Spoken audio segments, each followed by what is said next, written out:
A day in my life as a small content creator na nakatira sa probinsya ng Masbate. Maganda araw mga palangga. Kung naaalala niyo yung mga small video or short video na ina-upload ko about sa pagtatanim namin ng ampalaya, ito na siya ngayon. Ang lawak niya na mga loves. Tapos, di ba may tatlo yung bunga na malalaki na? Hindi ko na videohan kasi nung kinuha siya sa kasi hindi naman ako yung pumitas. Ang aking Junakis kasi abot-abot niya talaga mga loves kasi nga ang hahaba ng ampalaya na tanim namin. Ito na pala siya, ang dami na naman niyang bunga na pwede na anihin pero hindi pa namin kinukuha kasi mura pa siya. Mapapasabi ka na talagang thank you Lord kasi nakakatanim kami ng ganito, nakakabuhay kami ng kahit paunti-unting mga gulay, at least hindi mo nabibilihin sa palengke. Ayan. At ito nga pala yung binidyohan ko nung mga last mini vlog ko. Ayan na siya. Ano na siya guys. Kumakapit na siya sa sa kapitan. Ayan. Nilagyan pala namin yan ng bakod-bakod kasi yung mga alaga naming manok ay kinakaykay or hinuhukay siya. Ay sus, ayan na nga siya. Palagi pala umuulan dito kaya hindi mo na kailangan magdilig ng ampalaya.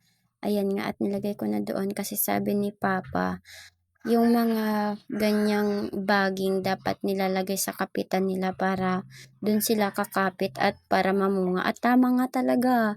Tama lang na ginawa ko yung pakapitin sila ng ganyan pa. Ayan, tignan niyo naman. O, diba? Ganyan lang siya tignan pero ang daming bunga.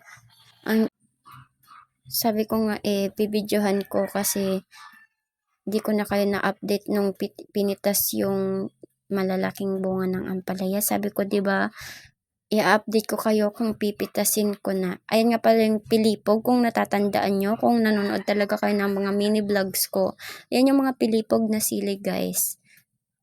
Ayan, at nilagay ko ulit siya sa kapitan niya. Para naman, diyan siya mamulaklak at mamunga. Ayan, pasensya na kayo sa strap ng bra.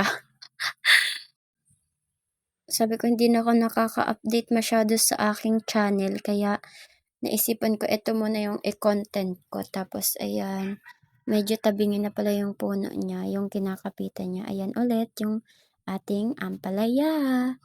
Nasa likod bahay lang pala namin tapos papasok na tayo sa aming munting bahay para magligpit ng iba pang kalat.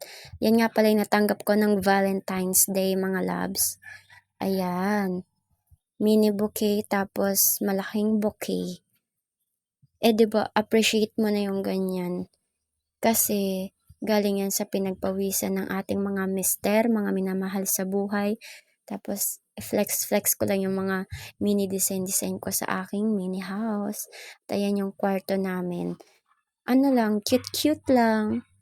Mini lang yung mga design. Magulo lang siya pero okay lang. Kami lang din naman yung matutulog. Chari. At ayan na nga.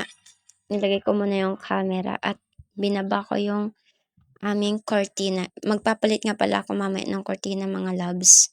At ayan, for the posing muna ang person. Bye-bye! Thank you for watching my walang kabuluhang mini vlog.